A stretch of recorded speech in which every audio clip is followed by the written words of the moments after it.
نحمده ونصلي على رسوله الكريم اما بعد فقد قال الله تبارك وتعالى كما ورد في سورة الجاثية اعوذ بالله من الشيطان الرجيم بسم الله الرحمن الرحيم وإنه لعلم للساعة فلا تمترن بها واتبعوني هذا صراط مستقيم صدق اللہ العظیم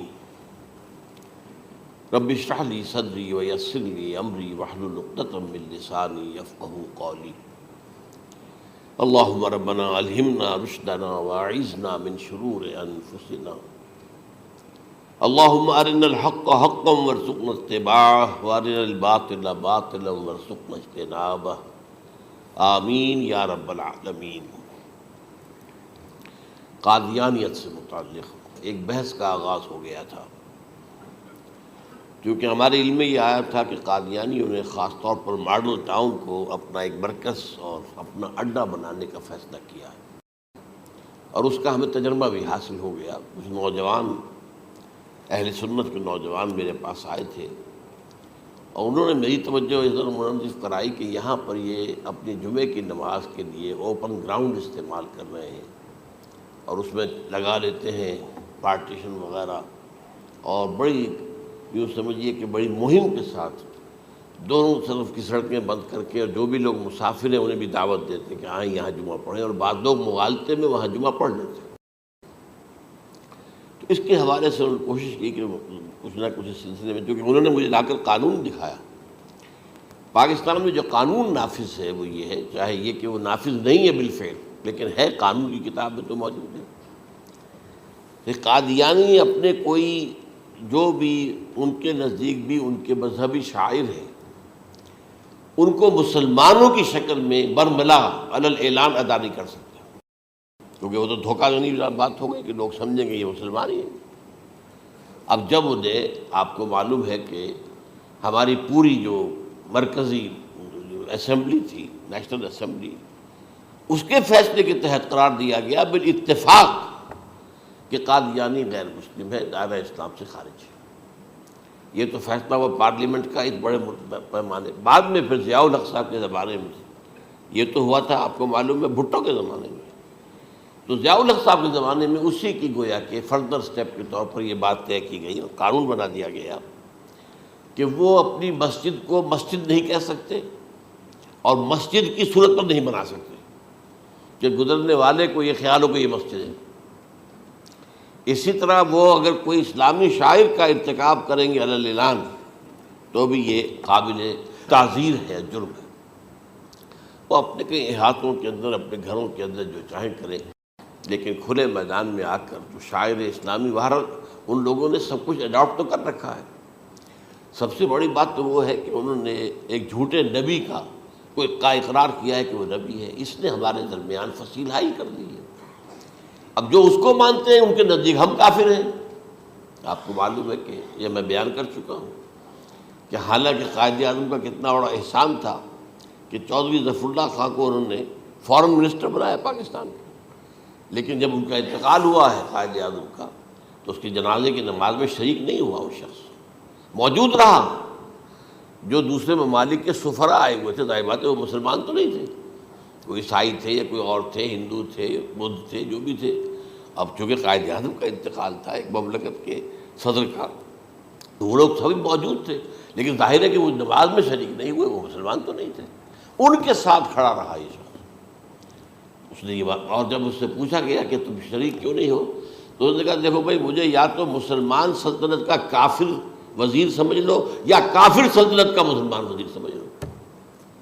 میرے نزدیک یہ کافر سلطنت ہے، میں اس کا مسلمان وزیر ہوں کیونکہ میں قادیانی ہوں۔ اب تمہارے نزدیک یہ اسلامی مملکت ہے تو میں کافر ہوں، پھر میں اس کی نماز کیسے پڑھوں؟ تو بہرحال ان چیزوں کی وجہ سے جو دھوکہ دینے والا معاملہ ہو گیا، ورنہ کوئی اور لوگ ہوں یہاں پہ، ہمیں ان سے تعارض نہیں ہے۔ عیسائی بھی ہیں، اپنی تبلیغ کرتے ہیں، کوئی خلاف ان کے رد عمل نہیں ہوتا، الا یہ کہ کہیں یہ واقعہ پیش آ جائے یا کوئی یعنی خام خواہ کو شوشہ کوئی شرارتی لوگ اٹھا دیں کہ انہوں نے قرآن کی یہ جو ہے بے حرمتی کی ہے، تو یہ تو پھر تحقیق سے معلوم ہو سکتا ہے کہ واقعہ کی تھی کہ نہیں کی تھی۔ لیکن ایک وقت میں جو اس پر تو ان کا احتجاج ہوتا ہے، لیکن یہ کہ ان کے جو ہے چرچ ہے ان کی ساری اور تبلیغ ان کی ہو رہی ہے اور بڑھ بھی رہی ہے تعداد ان کی، لیکن اس کے خلاف کوئی رد عمل تو ہمارے یہاں نہیں۔ تو یہ ہے اصل میں وہ بات۔ تو اس پر جو گفتگو شروع ہوئی تھی میں آج اس کی تکمیل کرنے جا رہا ہوں۔ حضرت عیسیٰ علیہ السلام کی دوبارہ آمد کا تعلق ہے، اس کے ضمن میں قرآن مجید میں جو نص قطعی ہے، وہ نص قطعی یہ ہے اِنَّهُ لَعِلْمٌ لِلسَّاعَةِ فَلَا تَمْتَرُنَّ بِهَا۔ حضرت عیسیٰ کا ذکر ہوا ہے سورہ جاسیہ میں، اور وہاں فرمایا گیا ہے کہ یہ عیسیٰ کا دوبارہ آنا قیامت کی علامت ہوگا، یعنی کہ اب قیامت بالکل قریب آ گئی ہے۔ اِنَّهُ لَعِلْمٌ لِلسَّاعَةِ، علم حاصل ہوگا ان کی دوبارہ آمد پر کہ اب قیامت جو ہے وہ سر پر آ گئی ہے۔ اچھا، اس کے ایک اور جو ہے ذرا بالواسطہ دلائل جو قرآن مجید میں آئے ہیں، ایک ان میں سے یہ ہے کہ سورہ آل عمران میں جہاں حضرت مریم کو بشارت دے رہا تھا فرشتہ کہ آپ کے ہاں ایک بیٹا ہوگا، وہ بڑی حیران تھی کہ میرے ہاں کیسے بیٹا ہو جائے گا، ماں کو تو بغیہ، میں تو کوئی بدکار عورت تو نہیں ہوں، نہ میری کوئی شادی ہوئی ہے ابھی۔ تو اس میں جو باتیں بیان کی تھی فرشتے نے، وہ جو بیٹا ہوگا اس کی کیا شان ہوگی، اس میں یہ الفاظ بھی آتے ہیں وَيُكَلِّمُ النَّاسَ فِي الْمَهْدِ وَكَهْلًا، وہ باتیں کرے گا، لوگوں سے گفتگو کرے گا جبکہ وہ پنگھوڑے میں ہوگا، بچہ ہوگا، گود میں ہوگا، اور کہل کے وقت، کہل کہتے ہیں جب آدمی عمر میں جو ہے 40-45 کا کسی بھی اوپر ہو جائے، آپ پہلے طفل کہتے ہیں، پھر جوان کہتے ہیں، عربی زبان میں شاب کا لفظ آتا ہے، بہت جوان، بڑی اچھی صحت میں ہے، اس کے بعد پھر ظاہر بات ہے ڈھلوان شروع ہوتی ہے، یہ کہل ہے۔ جب بڑھاپے کے آثار شروع ہوتے ہیں، بال سفید ہونے شروع ہوتے ہیں، تو یہ کہل ہے، قبول۔ اب سوال یہ ہے اس گھوڑے میں بات کر دیں، یہ تو معجزہ ہے، لہذا اس کا ذکر یہاں پر مناسب ہے۔ یہ بڑے ہو کر بات کرنے کی کیا ضرورت تھی کہنے کی، وہ تو سبھی کرتے ہیں انسان، یہ اسی لیے کہ معلوم ہو کہ کہولت بھی انہیں آئے گی یار، حالانکہ آپ کو معلوم ہے سب مانتے ہیں، عیسائی بھی مانتے ہیں، سب مانتے ہیں، 33 برس کی عمر میں انہیں اٹھا لیا گیا، اس دور میں تو کہولت آئی نہیں، اس لیے قرآن ذکر کر رہا ہے۔ اور یہ بات جو ہے دوسری مرتبہ آئی ہے، یہ سورہ المائدہ میں آیت نمبر 110 وَتُكَلِّمُ النَّاسَ فِي الْمَهْدِ وَكَهْلًا، صرف یہ ضمیر کا فرق ہے، وَيُكَلِّمُ النَّاسَ فِي الْمَهْدِ وَكَهْلًا، اور وَتُكَلِّمُ النَّاسَ فِي الْمَهْدِ وَكَهْلًا یہ ہے جب قیامت کے دن اللہ تعالیٰ حضرت عیسیٰ سے سوال کریں گے، اے عیسیٰ ابن مریم، کیا تم نے میری اجازت سے اور میری تائید سے یہ معجزے نہیں دکھائے، یہ معجزے نہیں دکھائے، میں نے تم پر یہ فضل نہیں کیا؟ اور یہ گویا کہ بالواسطہ عیسیٰ کے ماننے والوں سے خطاب ہے کہ اللہ تعالیٰ کے کتنے بڑے بڑے احسان ہوئے، اور اسی میں تم بات کرتے تھے لوگوں سے پنگھوڑے کے اندر بھی اور کہولت کی عمر میں بھی، تو یہ کہولت کی عمر کب آئی؟ حضرت عیسیٰ علیہ السلام، تو اس کے بغیر تو ممکن ہی نہیں ہے کہ وہ دوبارہ دنیا میں آئیں، پھر ان کے اوپر وہ عمر آئے اور اس عمر کے اندر بھی وہ بات کریں گے۔ تو یہ میرے نزدیک قرآن مجید کے اندر دلائل ہیں اس چیز کے کہ حضرت عیسیٰ علیہ السلام کی دوبارہ جو ہے آمد ہوگی۔ اب اس ضمن میں چاہتا ہوں کہ آج خاص طور پر جو الساعہ کی اور جو علامتیں قرآن میں آئی ہیں، یہ ضمنی مضمون ہو جائے گا، لیکن بہرحال یہ بھی ایک معلوماتی مضمون ہے کہ ایک تو یہ قیامت کی بڑی نشانیوں میں سے حضرت عیسیٰ کا دوبارہ آنا، اور کیا کیا جو ہے باتیں بیان ہوئی ہیں وہ ذرا غور سے سن لیجیے۔ پہلی بات میں نے ہلکا سا حوالہ دیا تھا، ہم تو ایک لفظ قیامت بولتے ہیں، وہ قیامت جو ہے اتنا ہمارے نزدیک جامع لفظ ہے کہ جس میں وہ بھی جو زلزلۃ الساعہ آئے گا وہ بھی ہے، پھر جو نفخ روح، نفخ ساق ہوگا وہ بھی ہے، لیکن قرآن مجید سے معلوم ہوتا ہے کہ یہ الساعہ ہے، وہ گھڑی جس دن کے یہاں قیامت برپا ہوگی، زلزلہ آئے گا، شدید ترین حالات آئیں گے، فوری طور پر تمام انسان مر نہیں جائیں گے۔ جو ہے اس کا نقشہ جو کھینچا گیا ہے، یا ایھا الناس اتقوا ربکم ان زلزلۃ الساعۃ شیء عظیم یوم ترونها تذہل کل مرضعۃ عما ارضعت وتضع کل ذات حمل حملها وتری الناس سکارى وما هم بسکارى ولیکن عذاب اللہ شدید، اے لوگوں ڈرو، اللہ کا تقوی اختیار کرو، اس لیے کہ قیامت کا زلزلہ بہت سخت شے ہے، بہت بارش ہے۔ ان زلزلۃ الساعۃ شیء عظیم، جب پہاڑ چل رہے ہوں گے اور جو ہے انسان جو ہیں گے وہ جس طرح پروانے ہوتے ہیں، پتنگے ہوتے ہیں، ایسے اڑ رہے ہوں گے انسان، اور اس میں یہ بھی حال ہوگا کہ لوگ جو ہے ہر جو دودھ پلانے والی ہے وہ اپنے بچے کو بھول جائے گی۔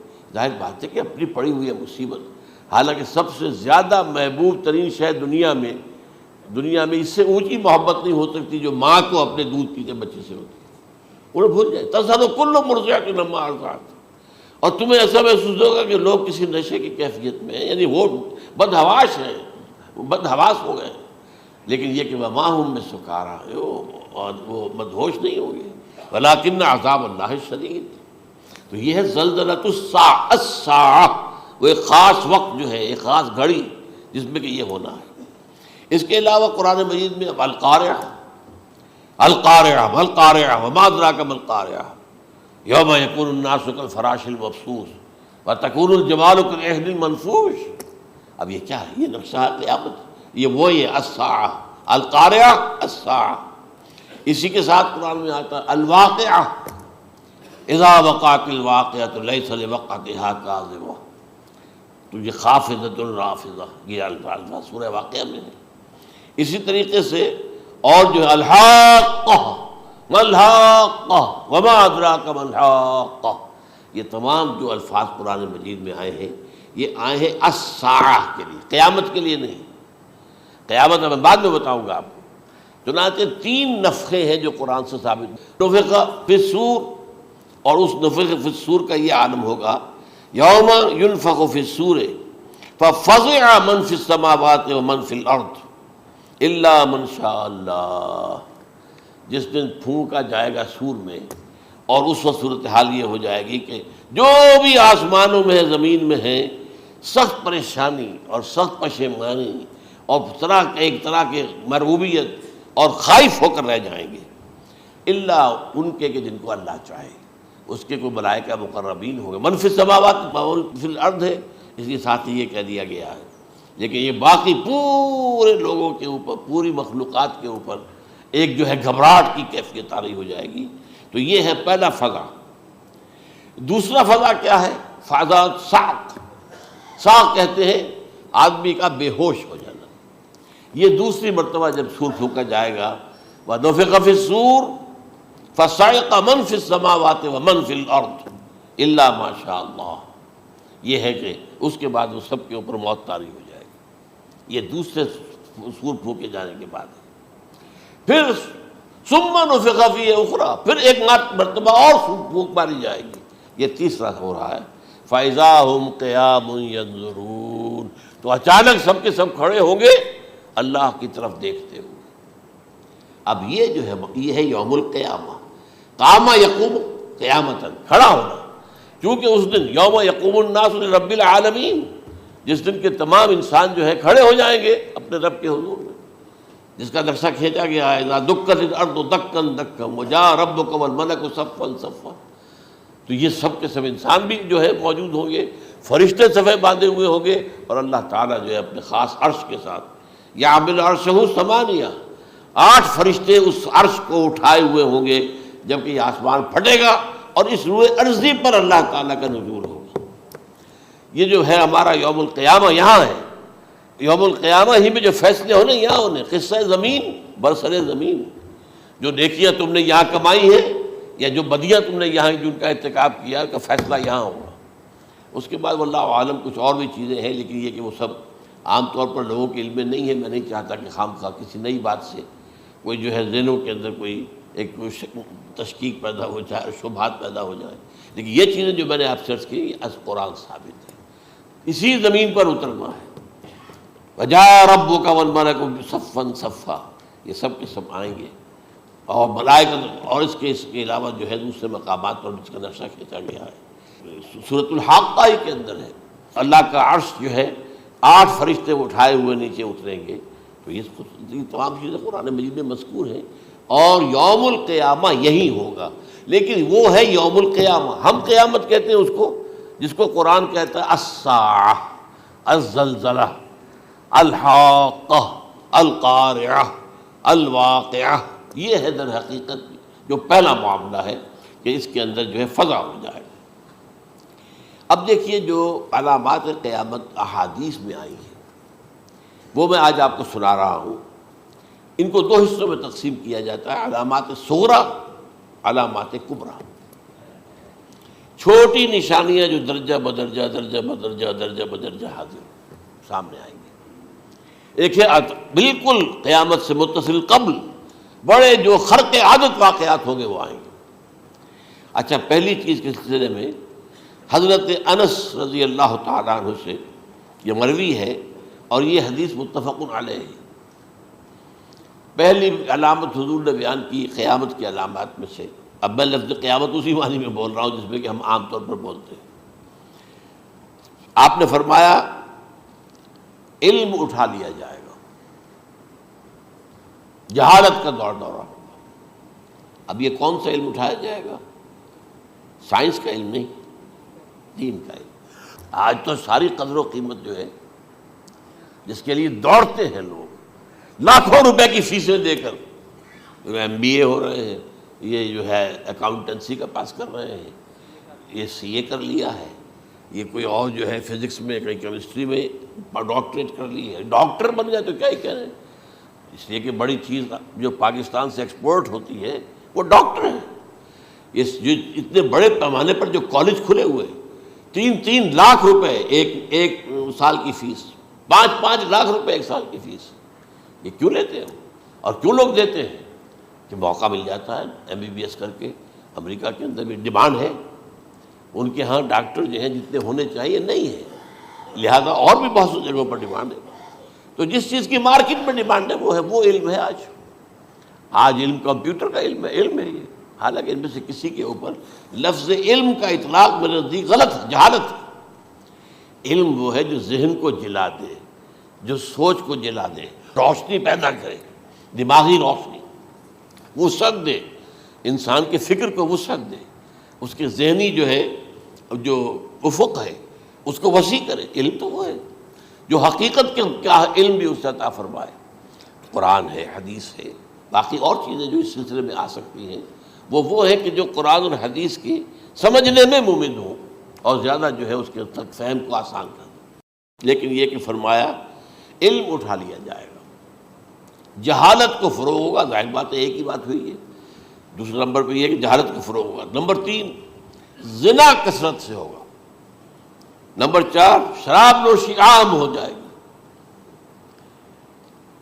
نمبر 5 عورتوں کی تعداد بہت زیادہ ہو جائے گی، مردوں کی تعداد کم ہو جائے گی، یہاں تک کہ 50 عورتوں کا خیر خبر کرنے والا، کوئی نگرانی کرنے والا، وہ ایک مرد۔ اچھا، یہ تو ہے ایک حدیث جو میں نے آپ کو بیان کر دی، متفق علیہ، یہ بخاری اور مسلم دونوں میں ہے۔ دوسری حدیث بخاری کی ہے، اس کو حضرت ابو ہریرہ رضی اللہ تعالیٰ عنہ نے روایت فرمایا ہے، قیامت آئے گی جب امانت ضائع ہو جائے گی۔ آج ہمارے ہاں امانت کے ضائع ہونے کا جو نقشہ ہے شاید پوری دنیا میں کہیں اور نہیں۔ جس طرح کے غبن یہاں ہوتے ہیں، جس طرح کک بیکس جو ہے وہ لیے جاتے ہیں، اس غریب یعنی قوم غریب ہے لیکن یہاں وہ امیر بہت بڑے بڑے لوگ ہیں، وہ تو دنیا بھر کے ٹاپ کے امیروں کے اندر ان کا شمار ہو جائے گا۔ لیکن یہ کہ یہ سب امیر کیسے بنے؟ غبن بلین آف ڈالرز کا، اب تو اس سے کم کی تو بات ہی نہیں ہوتی۔ فلاں نے اتنے بلین جو ہے پیسے اپنا جو ہے قرضہ معاف کرا لیا۔ بھائی کس نے کیا، کون کرتا ہے معاف؟ یہ کسی کے باپ کی جاگیر ہے؟ یہ پیسہ بینک کے اندر حکومت کا ہے کہ حکومت کو اختیار ہو گیا وہ رائٹ آف کر دے ان کے جو ہے ان کی جائیدادیں کرو ضبط۔ لیکن ہوتا کیا ہے، بینک آفیسر بے ایمان ہے، وہ کہتا تھا 1 کروڑ کا قرضہ لے جاؤ، 10 لاکھ مجھے دے جاؤ، چاہے تم میرے پاس کوئی ڈاکومنٹ جو ہے ایسے نہیں دے سکتے، حالانکہ ہونا چاہیے کہ اتنا بڑا قرضہ لے رہے ہو تو ڈاکومنٹس یہاں پر ہمارے سامنے لاؤ کہ اگر تم نہ دے سکو تو ہم ان ڈاکومنٹس کے ذریعے سے تمہاری جائیداد، تمہاری کوئی جاگیر، تمہاری کوئی اور چیز اس کو قبضہ کریں۔ جب وہ وقت آتا دیکھتے تو یہ ڈاکومنٹس ہی فیک ہیں، اللہ خرچ کیا کرے گا کوئی؟ بینک کا باپ بھی واپس نہیں لے سکتا۔ اور یہ سب کس کی بے ایمانی ہے؟ وہ جو بیٹھا ہوا بینک مینیجر، سارا سودا اس کے مابین ہوتا ہے کہ 1 کروڑ ہے نا، 10 لاکھ مجھے دو، 90 تم لے جاؤ، باقی یہ کہ ٹھیک ہے میں تمہارے جو ڈاکومنٹس تم پیش کر رہے اس میں کوئی اعتراض نہیں کرتا، بس جاؤ۔ اور نمبر 2، حکومت نااہلوں کے سپرد ہو جائے گی۔ یہ ہے امام بخاری کی روایت کردہ روایت جو حضرت ابو ہریرہ سے۔ مسلم شریف میں ابو ہریرہ رضی اللہ تعالیٰ عنہ سے ایک اور روایت ہے، مال عام ہو جائے گا یہاں تک کہ زکوٰۃ قبول کرنے والا کوئی نہ ہوگا۔ یہ بات وہ ہے جو آج سعودی عرب اور UAE کے اندر آپ کثرت سے دیکھ سکتے ہیں۔ دولت جو ہے وہ ریل پیل، ابھی تھوڑا سا آیا ہے معاملہ خاص طور پر دبئی میں، کیونکہ وہاں بہت زیادہ کنسٹرکشن ہو رہی تھی، تو پوری دنیا میں آپ کو معلوم ہے کہ جو ریئل اسٹیٹ کہلاتا ہے اس کا حال بہت پتلا ہے، لیکن وہاں کے دولت ریل پیل ہے ہر جگہ پر۔ اور سب سے اہم متفق علیہ روایت، متفق علیہ کیا، وہ تو حضرت عمر سے بھی مروی ہے، ابن عمر سے بھی مروی ہے، ابن عباس سے بھی مروی ہے، ابو ہریرہ سے بھی مروی ہے، عبداللہ ابن مسعود سے بھی مروی ہے رضی اللہ تعالیٰ عنہ اجمعین۔ اور یہ وہ حدیث ہے جسے کہا جائے حدیث جبرائیل، جسے ام السنہ بھی کہا گیا۔ اس میں جو آخری سوال کیا حضرت جبرائیل نے حضور سے، چوتھا، پہلا یہ تھا کہ اسلام کیا ہے مجھے بتائیے، ایمان کیا ہے، اس کی حقیقت کیا ہے یہ مجھے بتائیے، تیسرا احسان کیا ہے یہ بتائیے، چوتھا یہ کہ قیامت کے بارے میں بتائیے کب ہوگی۔ حضور نے فرمایا کہ اس کے بارے میں جس سے سوال کیا جا رہا ہے وہ اس سے زیادہ نہیں جانتا جو کہ سوال کر رہا ہے۔ اب اس کے کئی مفہوم ہو سکتے ہیں کہ بہرحال یا تو حضرت، چونکہ بعد میں معلوم ہوا کہ حضور نے پہچانا نہیں کہ یہ جبرائیل ہے، بلکہ جب سوال جواب ہو کر وہ چلا گیا شخص تو اچانک حضور کے خیال ذرا ردو ہو ہی لیا، ذرا بلانا اس کو دوبارہ لانا۔ اب جو دیکھا کہ وجود ہی نہیں اس کا، آسمان نے اس کو چکھ لیا، زمین نے نگل لیا، کیا ہوا ہے؟ پھر آپ نے یہ جبرائیل تھے جو تمہیں تمہارا دین سکھانے آئے تھے جبکہ تم سوال نہیں کر رہے ہو۔ یہ بڑے بیسک کوسچن تھے، اس لیے کہ دنیا کے ہمارا نظام اسلام پر ہے، ایمان پر نہیں ہے، اس لیے کہ ایمان کو ویریفائی کر ہی نہیں سکتے۔ کیسے پتہ ہوگا اس میں ایمان ہے یا نہیں ہے؟ کوئی آلہ نہیں ہے، کوئی الیکٹروکارڈیوگرام ابھی تک ایسا نہیں ہے، کوئی جو ہے اور جو طریقے چل رہے ہیں وہ تو ان کے ذریعے سے یہ تو نہیں معلوم ہو سکتا ایمان ہے کہ نہیں۔ لہذا یہاں کا سارا نظام اسلام پر ہے، شہادت اللہ الہ الا اللہ وان محمد رسول اللہ، پھر ایک نظام بنا دیا، وہ اقام الصلاۃ و ایتاء الزکوٰۃ و صوم رمضان و حج البیت۔ اس میں بھی یہ ہے کہ اگر کوئی نماز کو نہیں مانتا تو کافر ہوگا، لیکن نماز پڑھتا نہیں ہے تو کافر نہیں ہے، فاسق ہے، فاجر ہے، گناہ گار ہے، کمزور مسلمان ہے۔ اس طرح زکوٰۃ کا منکر ہو جائے گا تو وہ کافر ہوگا، لیکن زکوٰۃ دے نہیں رہا ہے تو یہ گویا کہ گناہ گاری ہے، کمزوری ہے۔ تو اس حوالے سے نوٹ کر دیجئے کہ یہاں کا دنیا کا سارا اسلامی نظام اور سارا کانسٹیٹیوشنل اور لیگل سسٹم جو ہے اسلام کا، وہ اقرار باللسان پر ہے، ایمان ہے وہ کہ جس کی بنیاد پر وہاں فیصلے ہوں گے۔ یہاں کوئی شخص مسلمانوں کا بڑا لیڈر ہے، بڑا علامہ ہے، بڑی اس کی قدر و منزلت ہے، اس کے ہاتھ چومے جا رہے ہیں، پاؤں چومے جا رہے ہیں، ہو سکتا ہے وہاں کہا جائے دفع ہو جاؤ، تمہارے دل میں ایمان نہیں تھا، تم نے یہ سب کچھ کیا تھا اس لیے کہ کہا جائے کہ بڑے عالم ہو، اور یہ کہا جا چکا، فقط قیل، اب یہاں کچھ نہیں ہے تمہارے پاس۔ پھر فرشتوں کو حکم ہوگا کہ اس کو گھسیٹتے ہوئے جہنم میں ڈال دیں۔ 3 باتیں بیان کی آپ نے، یہی حشر اس کا ہوگا مالدار کا، اللہ پوچھے گا میں نے تمہیں بہت مال دیا، تم نے کیا کیا؟ وہ کچھ گنوانا شروع کرے گا، اللہ فرمائے گا جھوٹ بول رہا ہے، قذبت، تم نے یہ خیرات و صدقات اس لیے کیے تھے کہ تمہاری سخاوت کے ڈنکے بج جائے، تعریفیں کی جائے، وہ کی جا چکی ہے، دنیا میں ڈنکا بج گیا، یہاں کچھ نہیں تھا، وہ نیت دل میں کچھ اور تھی تمہارے۔ میں لیس البر ان تولوا وجوہکم والا قرآن مجید کا سبق ہمارا منتخب نصاب کا نمبر 2 بڑی تفصیل سے بیان کیا۔ یہی معاملہ ہوگا اس عالم کا، اللہ فرمائے گا میں نے تمہیں علم دیا، تم نہیں، وہ کہے گا میں نے علم پھیلایا لوگوں میں ہدایت کی، جھوٹ بول رہے ہیں، تم نے تو صرف اس لیے کیا تھا، تمہاری نیت یہ تھی کہ بڑا عالم شخص ہے، بڑا فاضل شخص ہے، تو یہ سب کہا جا چکا۔ تو وہاں کا معاملہ جو ہے وہ اسلام پر نہیں ہے، یا آپ دکھائیں گے دیکھیے یہ میرا آئیڈینٹی کارڈ، اس پہ اسلام میرا مذہب لکھا ہوا ہے، یا یہ میرا پاسپورٹ ہے، آئیڈینٹیفیکیشن کے لیے دنیا میں عام طور پر یہ چیزیں ہوتی ہیں، کوئی تعلق نہیں۔ آخرت کا معاملہ کسی اور شے پر ہے، وہ تو ایمان دل میں ہے، اور تمہارے تمام جو حرکات ہیں، اعمال ہیں، ان سب کے اندر جب تک کہ اصل جو قوت متحرکہ ہے وہ اللہ کی محبت نہ بن جائے. اخلاص للہ وحب اللہ للہ. اور یہ کہ یہ تمام چیزیں جیسا کہ فرمایا، ایک حدیث بڑی پیاری ہے، ایمان کی تکمیل کی علامت کیا ہے؟ فرمایا من احب للہ وابغض للہ ومنع للہ واعطى للہ فقد استکمل الایمان. جس شخص کے نے محبت جس سے بھی کی اللہ کے لیے کی، اپنے مفادات کے لیے نہیں، رشتہ داری کی بنیاد پر نہیں. محبت اوپر ہو جائے، رشتہ دار کا حق ہے دو، بیوی کے حقوق ہیں دو، لیکن محبت یہ اللہ کے لیے ہو کہ فلاں شخص سے مجھے محبت اللہ کے لیے.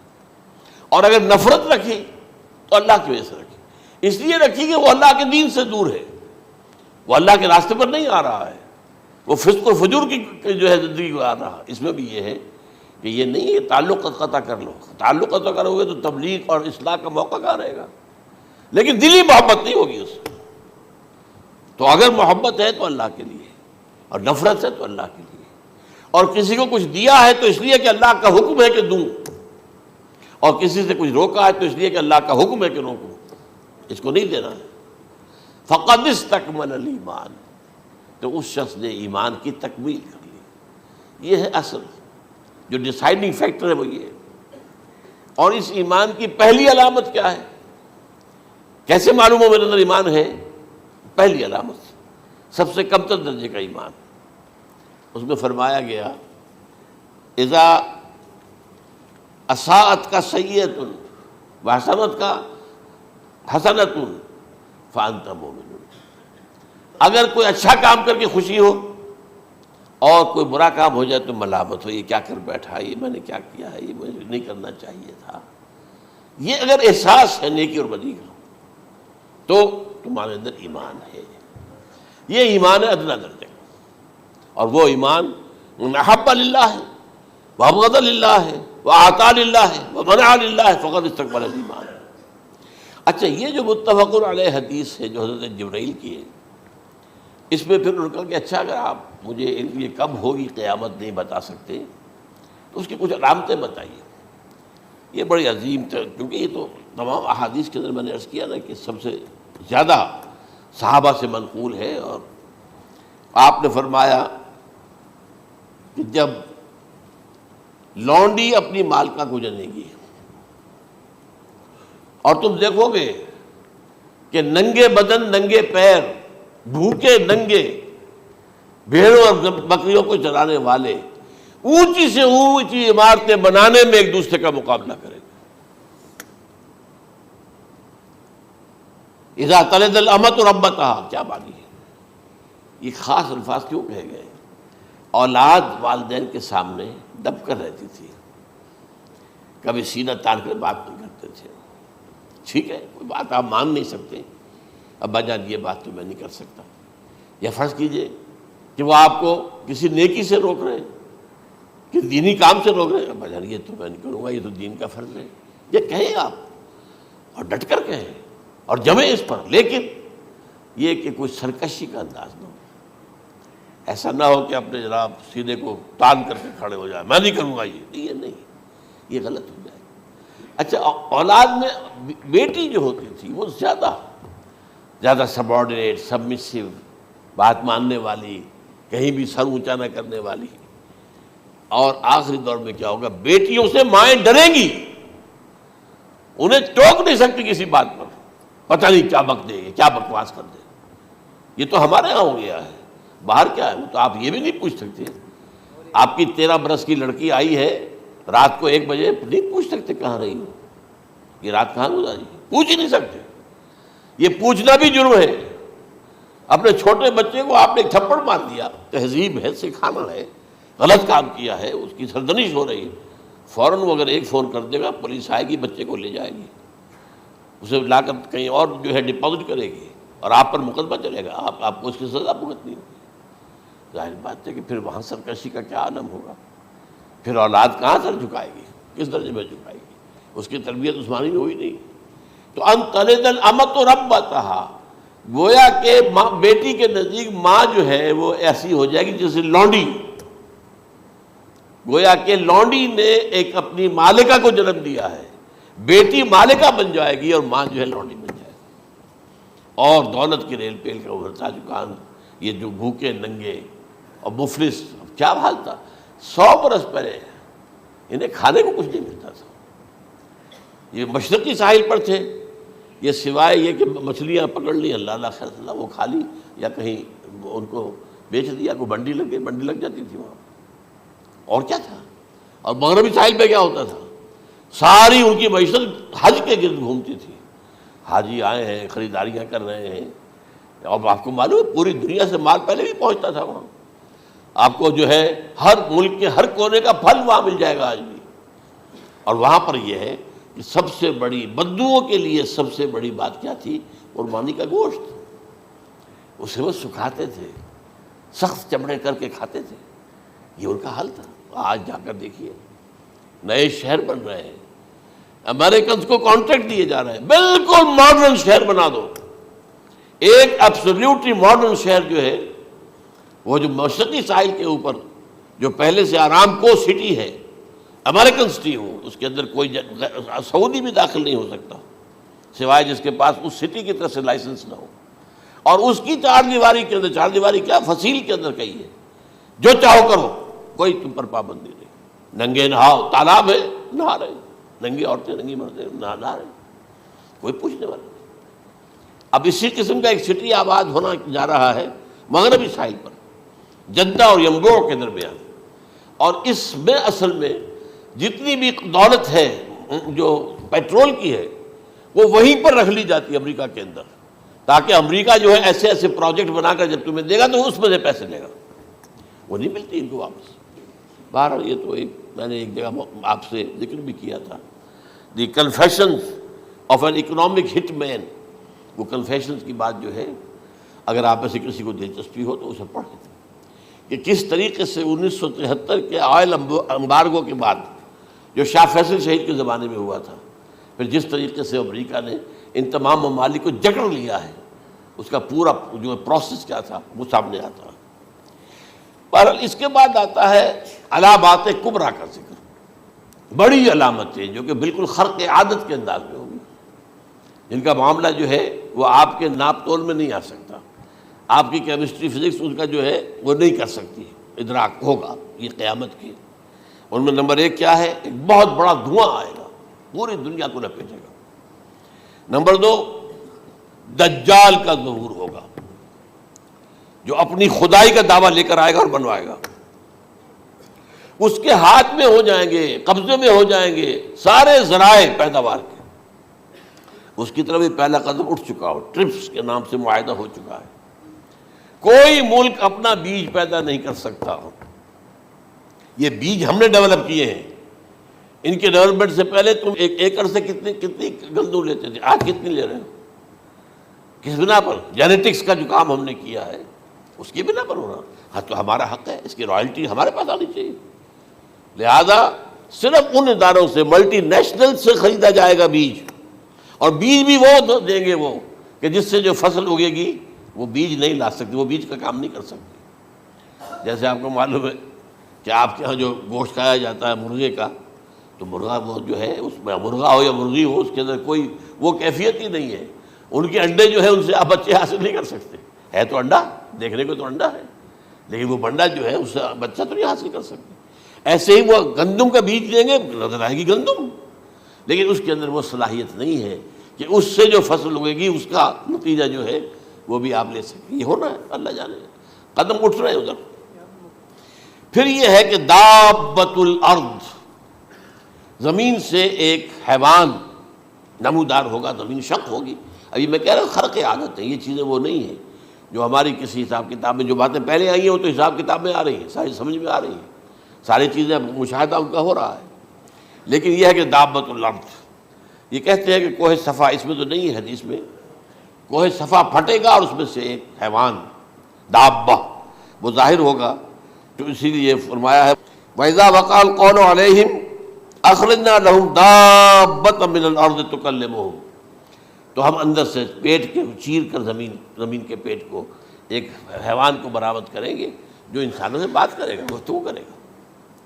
نمبر 4 طلوع الشمس من المغرب، یہ بھی خرق عادت، سورج تو طلوع ہوتا ہے مشرق سے، غروب ہوتا ہے مغرب میں، لیکن اس وقت معاملہ الٹا ہو جائے، یعنی جو کائنات کے اندر جو گڑبڑ ہوگی کچھ سمجھ میں بات آتی ہے کہ یہ معاملہ جو ہے یہ تو اس پورے سولر سسٹم کو اگر بدل دیتے ہیں تو مشرق مغرب ہو جانا، مغرب مشرق ہو جانا، یہ بالکل سمجھ میں آنے والی بات ہے۔ اس کے بعد ہے عیسیٰ ابن مریم کا نزول، جس کے بارے میں آج میں نے گفتگو کی ہے تفصیل سے۔ یہ نزول ہونا ہے، یہ علامات قیامت میں سے حضور نے بیان فرمایا ہے، اور قرآن مجید کی جو اصطلاحات ہیں اس کے حوالے سے میں نص قطعی جو ہے وہ میں آپ کے سامنے رکھ چکا ہوں۔ پھر یاجوج ماجوج کا ایک معاملہ ہے، یہ میں ابھی اس وقت زیادہ اس پر بات نہیں کر سکتا۔ حضرت عیسیٰ علیہ السلام کے نزول کے بعد 2 کام ہوں گے، یہودیوں کا قلع قمع ختم، تمام یہود، ایک کام تو یہ ہونا ہے، اور نمبر 2 عیسائیت کا ختم ہو جانا۔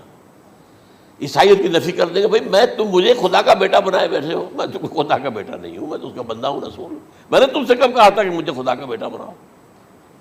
نمبر 2 یہ کہ وہ خنزیر کو قتل کر دیں گے، یعنی یہ تم نے خنزیر کب سے کھانا شروع کر دیا، میں تو تم کو نکاح اجازت دے کر گیا تھا، یہ تو شریعت موسوی میں حرام تھا، اور میں کہہ کر گیا تھا کہ یہی شریعت تم پر لاگو رہے گی، ہاؤ کم تم نے کیسے یہ؟ آج بھی بہت سے رومن کیتھولکس جو ہے وہ سور نہیں کھاتے، وہ اس میں ہے ان کے اندر کچھ نہ کچھ بات جو ہے جو حضرت عیسیٰ کی تعلیمات کا کچھ اثر ان کے ہاں ہے۔ میں تو ایک مرتبہ، یہ 1971 کی بات ہے، 4-5 دن کے لیے برسلز میں رکا تھا، اس لیے کہ وہاں مجھے ایک صاحب نے خط لکھا تھا کہ وہاں ایک نوجوان ہے، ابھی اس ایمان لایا ہے، اور اس کے کچھ مسائل ہیں، ہم کوشش کر رہے ہیں ان کے مسائل حل کریں، آپ بھی جا رہے ہیں۔ میں انگلینڈ جا رہا تھا تو واپسی پر آپ ان کے یہاں چند دن ٹھہرے، میں حیران ہوا، ویسے اس نے مجھے اپنے گھر ٹھہرایا نہیں، اس لیے کہ ماں باپ تو اس کے کرسچن تھے، اور پولیس کا چیف آفیسر اس کا باپ تھا، chief of police force.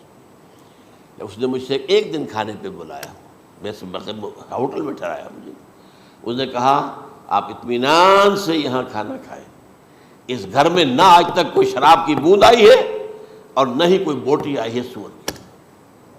Roman Catholics, اب اکلوتا بیٹا تھا یہ، عبدالعزیز اس نے بعد میں نام رکھا، وان کینٹر اس کا نام تھا جو کہ اوریجنل تھا، پھر اس نے نام رکھا عبدالعزیز وان کینٹر، پرانا نام بھی بحال رکھا۔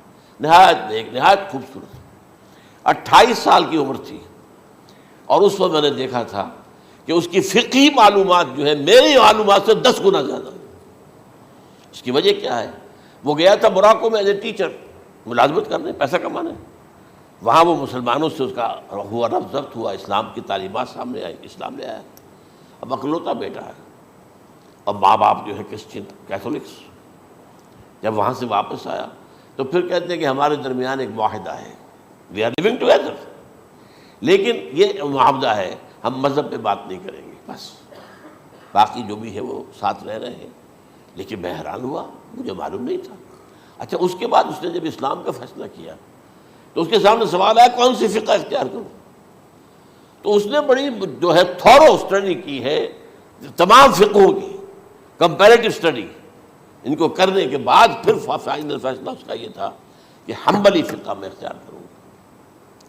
4 فقہوں میں سب سے لیٹسٹ حنبلی ہے، یعنی حنفی نمبر 1، پھر مالکی نمبر 2، پھر اس کے بعد شافعی نمبر 3، پھر یہ امام احمد ابن حنبل ہے۔ اور امام احمد ابن حنبل کے زمانے تک احادیث بہت بڑے پیمانے پر جمع ہو چکی تھی، جبکہ ابھی حضرت امام ابو حنیفہ کے زمانے میں کوئی اتنا زیادہ جو ہے حدیث کا ابھی ذخیرہ نہیں بنا تھا۔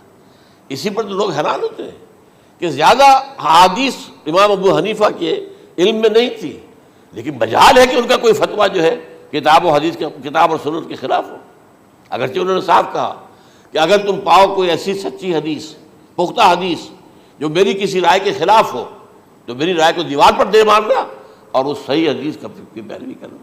لیکن ویسے اس کے بعد یہ کمال یہ ہے کہ بہت ہی کوئی شاذ معاملہ ہے کہ جس میں ان کا کوئی فتویٰ وہ کتاب و سنت کے منافی ہو یا سنت کے منافی ہو۔ کتاب پہ تو سوال پیدا نہیں ہوتا، کتاب تو ساری ان کے سامنے موجود تھی۔ اس کے بعد یہ ہے کہ یاجوج ماجوج، جس میں بتا رہا تھا آپ کو کہ جب عیسائیت بھی ختم ہو گئی، یہود ویسے ختم ہو گئے، استیصال ہو گیا، جڑ کٹ گئی، اب عیسائیت گویا کہ اسلام میں ضم ہو گئی، عیسائیت مذہب ختم، یہودی خود ختم، اب یہ طاقت کتنی ہو جائے گی؟ تقریباً 2/3 دنیا آ گئی،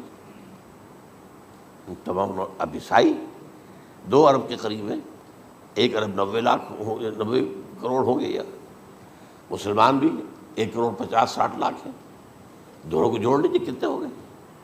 6 ارب کل آبادی ہے۔ لیکن اس کے بعد آتا ہے یاجوج ماجوج کا خروج۔ یہ یاجوج ماجوج میرے نزدیک چائنا اور رشیا ہے، ان کی مجموعی طاقت اتنی ہوگی، اور یہ اس طرح آئیں گے ہر اونچائی پر سے اترتے ہوئے، پھسلتے ہوئے، جیسے 1962 میں جب وار ہوئی تھی بٹوین چائنا اینڈ انڈیا 1962 میں، تو وہ اس وقت کا نقشہ مجھے آج بھی اخبارات میں پڑھتا تھا تو یاد، waves after waves of Chinese soldiers were coming down the slopes of Himalayas۔ یہ تو وہ ہے نا جن کی تعداد کا کوئی حساب نہیں ہے، اور رشیا اور یہ مل کر جو ہے، میرا اندازہ یہ ہے کہ جب پہلے ملحمۃ العظمیٰ ہوگی وہ عیسائیوں اور مسلمانوں کے درمیان، اس وقت یہ دونوں پاورز نیوٹرل رہیں گی، لیکن غالباً یہ بات طے کر لیں گی کہ ویپنز آف ورلڈ جو ہے ماس ڈسٹرکشن، یہ استعمال مت کرنا، اگر یہ ویپنز آف ماس ڈسٹرکشن استعمال کرو گے تو ہم میدان میں آ جائیں گے۔ اس میں وہ جنگ جب ہو چکے گی، پھر حضرت عیسیٰ کو فتح حاصل ہو جائے گی، اور پھر یہ کہ یہودیت ختم ہو جائے گی، عیسائیت بطور مذہب ختم ہو کر اسلام میں ضم ہو جائے گا، پھر وہ 40 برس کا عہد حکومت ہے حضرت عیسیٰ علیہ السلام۔ لیکن جب یہ فتح ہو جائے گی ان پر، اب یاجوج ماجوج آئیں گے، اور اتنی تعداد میں آئیں گے کہ بحیرہ طبریہ جو ہے اس کا سارا پانی پی جائیں گے۔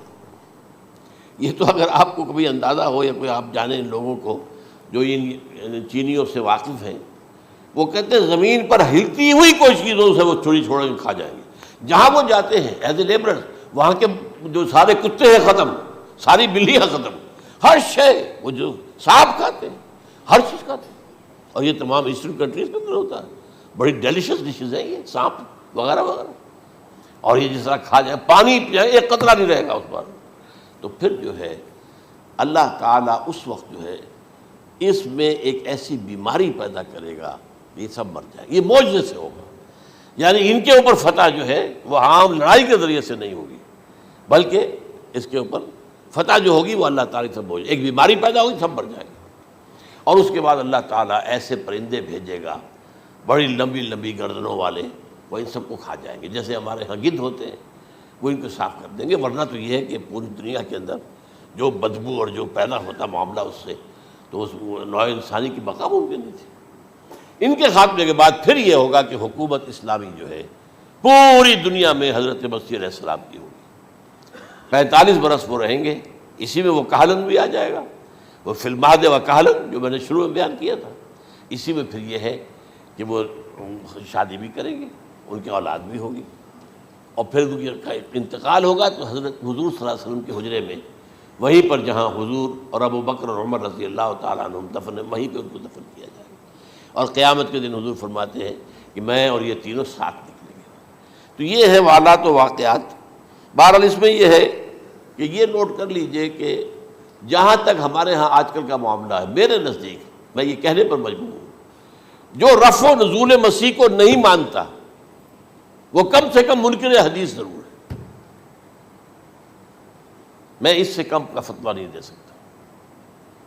اب یہ ہے کہ جو لوگ مہدی کو نہیں مانتے ان کا معاملہ میں مختلف سمجھتا ہوں، چند منٹ لے رہا ہوں آپ کے، اور اس لیے کہ ان کی حدیثیں صحیحین میں نہیں ہیں، بخاری مسلم میں نہیں، اور یہ کہ بہرحال ان کا معاملہ جو ہے وہ ایسا نہیں ہے حضرت عیسیٰ کا۔ حضرت عیسیٰ کے آنے کا جو کچھ ہوگا وہ تو میں نے آپ کے سامنے بیان کر دیا، لیکن یہ ہے کہ حضرت مہدی ہمارے نزدیک اس میں خرق عادت کوئی ہے ہی نہیں، جیسے ہر صدی کے مجدد ہوتے ہیں، آخری صدی کے مجدد وہ ہوں گے، اور میرے نزدیک یہی آخری صدی ہے، اور اسی میں حضرت مہدی کا ظہور ہو جانا۔ سعودی عرب میں کوئی خانہ جنگی ہوگی کسی بادشاہ کے انتقال پر، اور پھر اس وقت یہ ظاہر ہوں گے، اس وقت ملک کے حالات کو سنبھالنے کے لیے لوگ ان کو زبردستی نکالیں گے، چھپے ہوئے ہوں گے ایک گھر میں، یہ حضرت ام سلمہ رضی اللہ تعالی عنہ کی روایت ہے کہ ایک بادشاہ کے انتقال پر یہ خانہ جنگی ہو جائے گی اور ایک شخص مدینے سے بھاگ کر مکے میں چھپ جائے گا. یہ تو ہے ان کے الفاظ، میں توجیہ کر رہا ہوں. یہ لوگ ان کی طرف دیکھ رہے ہوں گے کہ یہ جو وقت آیا ہے فتنے کا ہماری قوم پر، ہمارے ملک پر، تو ان کی شخصیت ایسی ہے کہ یہ بیچ میں آئیں، صلح صفائی کرائیں، اور وہ جو ہے اس ذمہ داری سے بچ کر بھاگیں گے اور جا کر مکے میں چھپ جائیں گے. پھر لوگ انہیں تلاش کر کے نکالیں گے اور زبردستی ان کے ہاتھ پر بیعت کریں گے، ورنہ وہ اتنے بڑے منصب کو. اور پھر یہ بھی ہے، ایک حدیث میں آتا ہے یصلحُ فی لیلۃ واحدہ، ایک رات میں ان کی مکمل اصلاح کر دیں گے. یعنی اگر کوئی تھوڑا بہت نقص اور عیب ہوا بھی، کوئی کمی کوتاہی ہوئی بھی، تو اللہ تعالیٰ ایک رات میں اصلاح کروا دے. لیکن ہمارے نزدیک اس قدر کوئی خرق عادت ہے ہی نہیں. البتہ جو کہتے ہیں اہل تشیع، وہ خرق عادت ہے کہ ان کے 12ویں امام جو ہے وہ بچپن ہی کے اندر اس خوف سے کہ جو بنو عباس بادشاہ ہیں وہ ان کو قتل کر دیں گے، تو وہ ایک غار میں چھپا دیے گئے. اب وہ 1200 برس سے اس غار کے اندر چھپے ہوئے، اور اس کے بعد وہ ظاہر ہوگی، وہ امام مہدی ہوں گے. اس میں خرق عادت ہے. لیکن میں یہ کہتا ہوں کہ محض خرق عادت کی بنیاد پر ہم اس کی نفی نہیں کریں گے. کیوں؟ کیا ہم یہ نہیں مانتے کہ اصحاب کہف 300 برس تک سوئے رہے؟ یہ کیا عام بات ہے؟ حضرت عزیر علیہ السلام، اللہ نے انہیں موت دی، موت، اور 100 برس کے بعد زندہ کر کے اٹھا لیا. تو خرق عادت حضرت عیسیٰ کو ہم اتنا بڑا خرق عادت مانتے ہیں کہ اٹھا کر آسمان پر، تیسرے آسمان کے اوپر ہیں، موجود ہیں، اب بھی ہیں. شب معراج میں تیسرے آسمان پر حضور کی ملاقات ان سے ہوئی. تو یہ خرق عادت کی بنیاد پر نفی نہیں ہم کرتے. ہو سکتا ہے، لیکن یہ کہ اس کے لیے ہمارے پاس کوئی دلیل نہیں، کوئی احادیث نہیں، کچھ نہیں، اس لیے ہم اس کو نہیں مانتے. البتہ خود وجود جو ہے حضرت مہدی کا، وہ کوئی عجیب بات نہیں ہے. وہ تو جیسے پہلے بھی آئے ہیں ہمارے مجددین، ایسے مجدد ہوں گے اور دین کو تازہ کر دیں گے. ایک صحیح اسلامی ریاست جو ہے وہ عرب میں قائم ہو جائے گی دوبارہ. حضور نے فرمایا وہ عدل اور انصاف سے عرب کو اسی طرح بھر دے گا جیسے کہ وہ اس سے پہلے ظلم اور جور اور زیادتیوں کے سے بھری ہوئی ہوگی. تو یہ کام ہوگا، یہ تو مجدد کا کام ہوتا ہی ہے اس حوالے سے. لیکن بہرحال میں نے پھر بھی کہا کہ اگر احادیث کی کمزوری کی وجہ سے کہ صحیح عین میں نہیں ہے، اگر کوئی شخص انکار کرے تو مجھے کوئی اعتراض نہیں ہے، ٹھیک ہے. لیکن جو حضرت عیسیٰ کے نفع سماوی اور حضرت عیسیٰ کے نزول کا انکار کرتا ہے، وہ کم سے کم، میں انہیں اور آگے کوئی فتویٰ نہیں دیتا کہ وہ کافر ہو گئے یا یہ ہو گئے یا وہ ہو گئے، لیکن منکر حدیث کے لائن میں تو وہ لازماً کھڑے ہو گئے، کیونکہ اتنی واضح اور پکی حدیثیں ہیں حضرت مسیح کے نزول کی، اور علامات قیامت میں جس طرح ان کا ذکر آتا ہے کہ اس سے انکار جو ہے وہ جب تک آپ پوری حدیث کے ذخیرے کا انکار نہ کریں اس وقت تک ممکن نہیں ہے. اقول قولی ھذا واستغفر اللہ لی ولکم ولسائر المسلمین والمسلمات.